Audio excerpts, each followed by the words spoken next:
Good evening, everyone. Congratulations for getting to this phase of the process, and thank you for having me.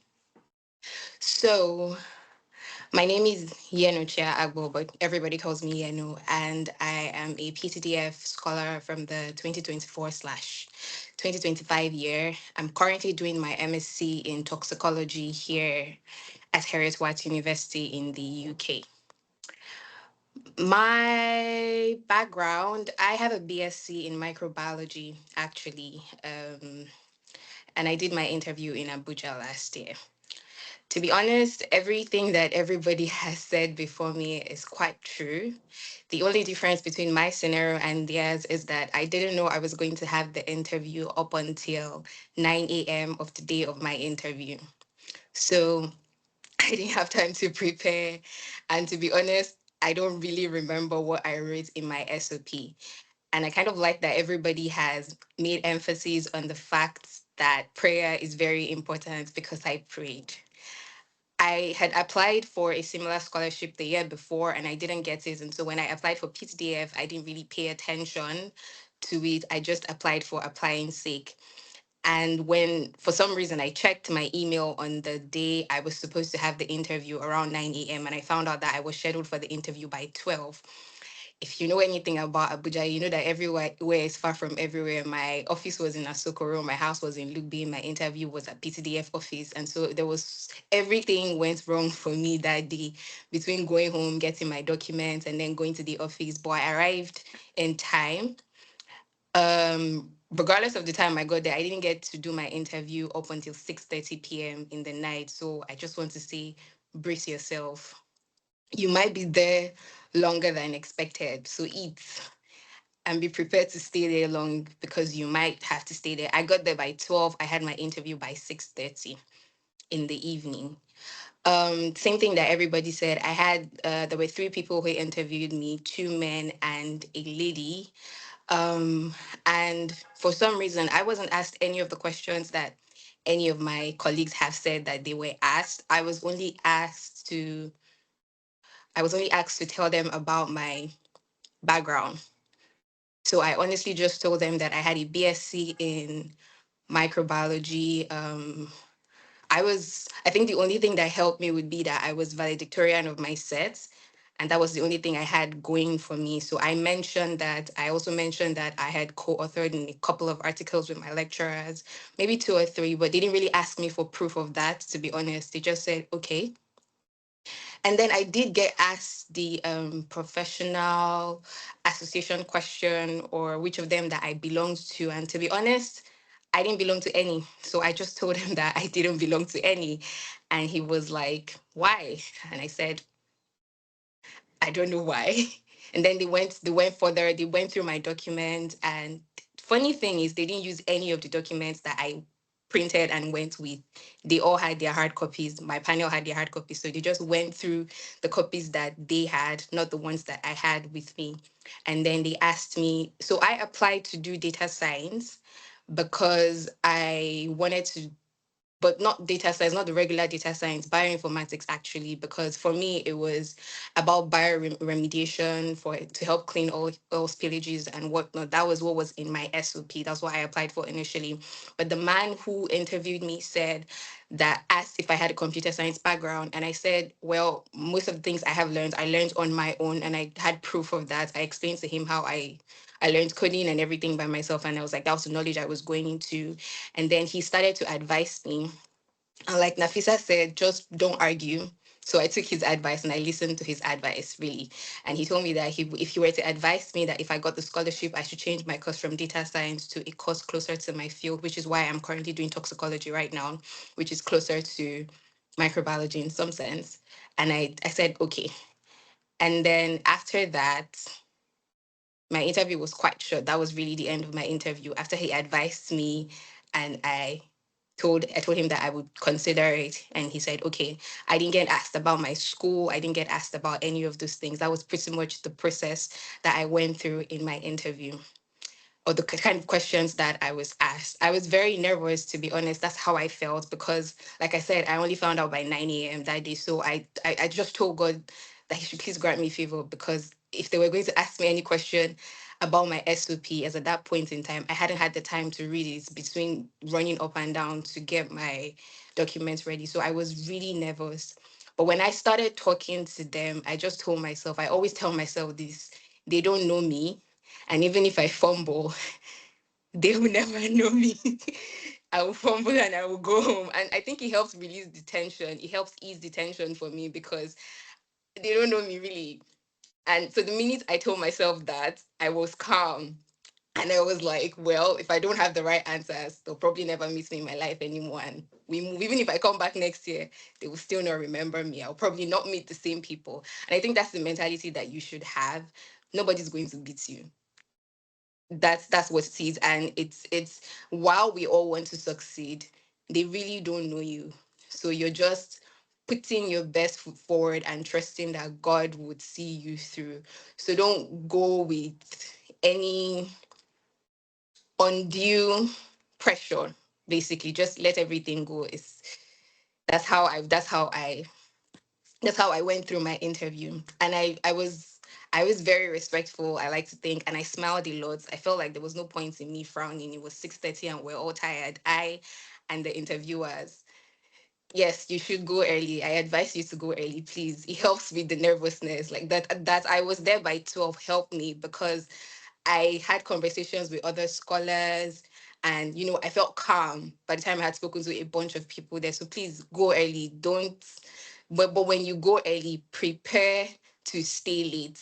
Basically, like, have it at the back of your mind that you're going to stay late, and you still have to keep up a good face when you go there. Like, you can't go there and make them feel like you're exhausted because they're equally exhausted. They've been there since morning, so you have to put your best face up. The challenges I faced were a lot. As I have said, I didn't know about my interview. I wasn't ready. Everything went wrong for me that day. But I tried my honest best to remain as calm as possible. And I would honestly advise you that when you go, try to interact with other people that are there for the interview. It helped me with how nervous I was. Listen to what they're saying, listen to their experience. Some of them have been there 2 or 3 times, and they'll just be telling you about their stories. You can pick 1 or 2 things from them. So I would say interact with people when you go there. Just don't go and sit on your own. But while you're interacting, do not let their expertise intimidate you. I met somebody that had like 5 awards. I didn't have one. And you're going to meet those people if you interact with people. You're going to meet people that have written publications, and you might just be like me, who just had a BSc from a private university. And I had a lot of people telling me that, oh, if you have a first class in a private university, it doesn't hold water. I've heard it so many times. So you might just be a me without experience. I didn't have work experience. I didn't have a coding background. I didn't have any awards from my physical awards, at least. The person I met, he had his awards in his hand. I didn't have anything, any of those. So while you're listening to other people, do not let them intimidate you because your journey and theirs is really not the same thing. I would say that one thing I really did well was that I was very conversational during my interview. While I was asked questions, I think I might have asked them 1 or 2 questions back. So if I didn't understand a question or something that they said my way, I would ask them to please explain or please throw more light. Because it got to a point that I didn't really think that, they're not grading me per se in quotes. Like, it's not like they'll beat me if I fail. So because of that, I felt like, you know what? I'm going to have a conversation with these people and just let these people know that while I don't have the experience in quotes, I have a brain that functions well. And it would, you know, I feel like that helped me. So try as much as possible to be at ease. Don't be tensed. If you're asked a question, take a breather, think about the question before you answer. Don't just jump into the question like that.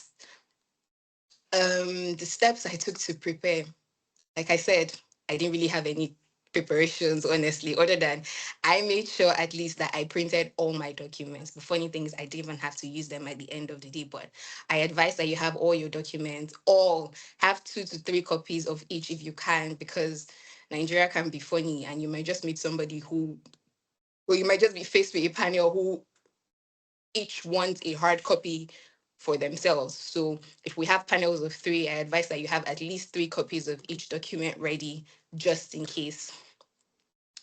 Important documents of facts that I had ready. All my documents. I printed everything that I thought about that I could print. I carried with me. The only thing I didn't carry with me was I printed everything, honestly. Besides my abstracts of the publications that I had, I didn't carry those, but I felt like if I was ever asked, I would just browse my name on the internet and show them if it was really that important. So I didn't carry those. The My major do's, honestly, would be pray, be at ease, like have a positive countenance when you're having this interview because, like I said, they don't know you. Be at ease, answer all the questions that you can. And I honestly feel like it's okay if you give a no. I really think it's how you give the no. Like if you don't have an answer to a question, it's okay if you don't know the answer to the question. I honestly told my friend that if I get asked a question in this place and I don't know the answer, I will tell them that's why I'm going to study my master's. So that the next time they ask me, I will know the answer. I'm not saying do that. But my point is try as much as possible to make them understand. For me, I had to prove to them that my brain functions well because I did not have the experience to back what I was saying. So for people like us, if you're here and you don't have as much experience, try as much as possible to have a conversation with them that makes them understand that you're intellectually sound. And with or without that experience, it doesn't mean that you don't have what it takes to earn the scholarship. My don'ts would be, first of all, don't be like me, which you're not. You already know that you've been scheduled for the interview. Don't be like me. I don't advise any facts. I feel like next year, if you, God forbid, if you have to apply again, please check your emails and, make sure that you're ready. Don't be like me. Secondly, try as much as possible not to let them know that you're tensed. I feel like tension makes you forget. Being nervous just makes you skip a lot and it doesn't build that confidence. So whatever you do, have the confidence. Don't be overconfident and try to sound like you know more than them because you really do not. Most of them are like very, very smart people. Listen to them, but be confident in your own space. And please wear a smile. It's really not that deep. Always wear a smile. I feel like smiles get you anywhere. Smile as much as possible. Don't laugh, too much, but be friendly. And my final word of encouragement would be you can actually do it. I never thought, I was very shocked when I got the email from PTDF that I got the scholarship because of all these things, as I have said, that happened. But if I, who found out that by 9 a.m. of the day I had my interview, that I was going to be interviewed by 12, if I got the scholarship, I'm pretty sure you can too. I don't know if anybody has any question for me, but that's pretty much my story. Thank you. Okay, thank you very much, Yeno, for your presentation, and thank you so much for sharing your story. Two hands are up. We have less than a minute to the next presentation. So, Afolabi, please be straight to the point. Do I need to unmute you? Oh, Afolabi. Thanks. I'm lucky. I'm blessed. I wasn't sure that I'm being referred to. I don't know if there's any other apology, but I think I raised my hand to ask a Yeah, question. yes, Am I you audible? are. Yeah, please go on. Um, Thank you so much for organizing this meeting. My question is very simple. I got the email that I was going to be interviewed next week, Monday. However, they mentioned that I should come along with a professional membership certificate that it will be cited. So my problem is that during the when I was applying, I don't think I mentioned that I was a member of any um, professional body, so to speak. I want to know if not having a professional membership certificate would be a red flag and how possible it would be to quickly join one and possibly states that a certificate is in view to the panelists. I want to know the gravity of not having a professional membership certificate. Thank you. Okay. Do I have to answer that? Yes, Yeah. please. Okay, so to be honest, I don't have any professional certificates membership even till now. Don't tell anybody that. When I got asked the question, I honestly said no, I didn't have one. But I think if you have time, you can just apply for one now and tell them that you've applied. Like Nafisa said, she said that she had applied for two others and she showed them that she had applied for two others. But I didn't have one and I still got the scholarship. So I think it's like if you're graded in an examination, they have certain things that they award points to. So if it's 10 marks to professional certificate, 10 marks to confidence, 10 marks to grade in school, think about it like that. There are other areas of the interview that would still score you points. And if that answers your question. Oh, Thank you so much, Yeah. you know. Yes. okay. Thank you very much.